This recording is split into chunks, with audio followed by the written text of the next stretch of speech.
تو راکٹ حملے کیے جاتے ہیں. وہی آئرن ڈوم ٹیکنالوجی جس کو وہ استعمال کرتے ہوئے فضا میں ہی حماس کے راکٹ کو وہ تباہ کر دیتے ہیں.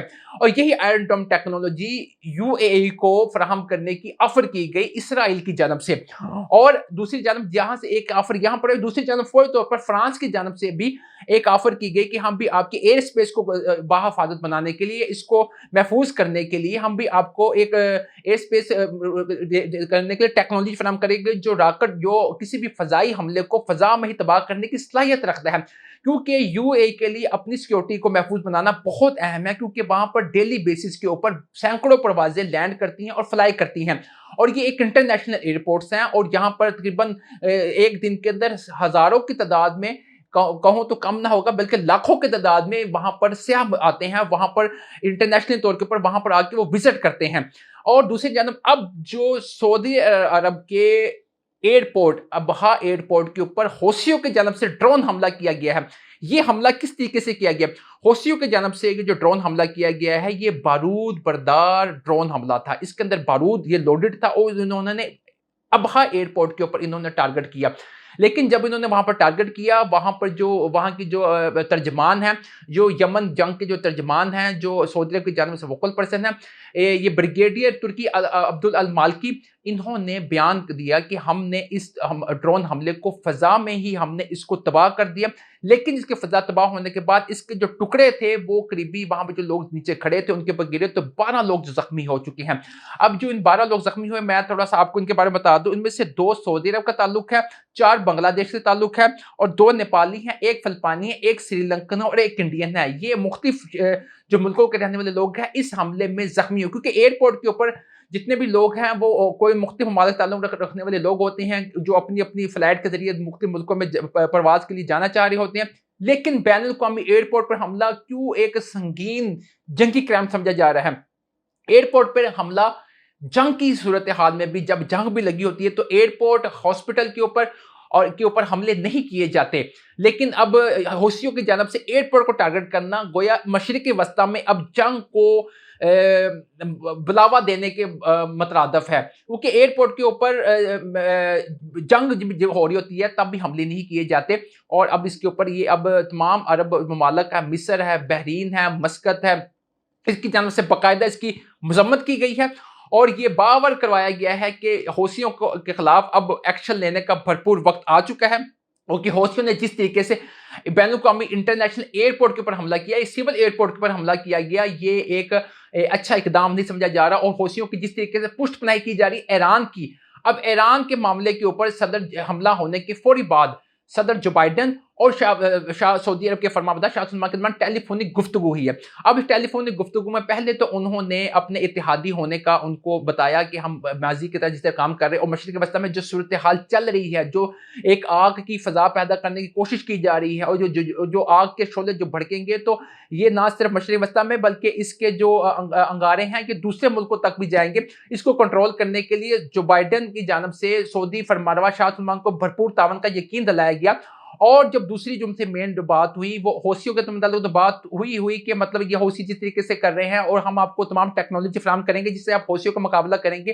اور دوسری جانب جو ان کی مدد کے لیے ایک پیغام دیا گیا وہ یہ ایران کہ جس طریقے سے جو ایٹمی ٹیکنالوجی حاصل کرنے کے لیے وہ تیزی دکھا رہا ہے. اور گزشتہ روز صدر جو بائیڈن کی جانب سے اعلان کیا گیا تھا کہ ایران کو ٹیکنالوجی حاصل کرنے میں، یہ ایٹمی طاقت بننے میں، اس پہ جو پابندیاں لگی تھی اس پہ کچھ نرمی کی گئی. اس کا ہرگز مقصد یہ نہیں ہے کہ وہ اپنی ایٹمی طاقت بننے کی صلاحیت وہ حاصل کرے، کیونکہ ایٹمی طاقت بننا نہ صرف اسرائیل بلکہ سعودی عرب دونوں کے لیے خطرے کا باعث ہے. کیونکہ اسرائیل بھی ایران کی اس جارحانہ پالیسی کو پسند نہیں کرتا، اور عرب اتحاد بھی سارا اس جارحانہ پالیسی کی سخت مخالفت کرتا ہے. اور ایران جس طریقے سے حوثیوں پہ کی مدد کر رہا ہے یہ بھی کسی سے ڈھکی چھپی ہوئی نہیں ہے. اب تمام معاملات کے اندر جو بائیڈن کی جانب سے سعودی فرمانروا شاہ سلمان کو بھرپور یقین دلوایا گیا کہ ہم حوثیوں کے خلاف آپ کی بھرپور تعاون کریں گے، مدد کریں گے. اور یہ جو اسرائیل نے بھی دوسری جانب UAE کو اپنی مدد کا یقین دلایا اور کہا کہ ہم آپ کو آئرن ڈوم ٹیکنالوجی دیں گے، اور آپ حوثیوں کے خلاف تمام جو کارروائیاں ان کے بڑھتے ہوئے حملے ہیں ان کی مذمت بھی کی ہے اور ان کے خلاف ایک حملہ کرنے کی بالکل ایک صلاحیت کو بھی مضبوط کرنے کے لیے ان دونوں اتحادیوں نے اپنے اپنے جو مطلب اپنی طرف سے بھرپور طاقت کا، اپنے بھرپور تعاون کا بالکل یقین دلایا ہے اور اپنی طاقت کو بھی ان کو ٹرانسفر کرنے کا ایک ان سے وعدہ کیا ہے، اس کو استعمال کرتے ہوئے حوثیوں کے مستقبل میں حملوں کو یہ کنٹرول کرنے کے لیے ایک ایسے اقدام کر سکے۔ ناظرین کرام، یہ تھی اب تک کی اپڈیٹ جو میں نے آپ کے ساتھ شیئر کی۔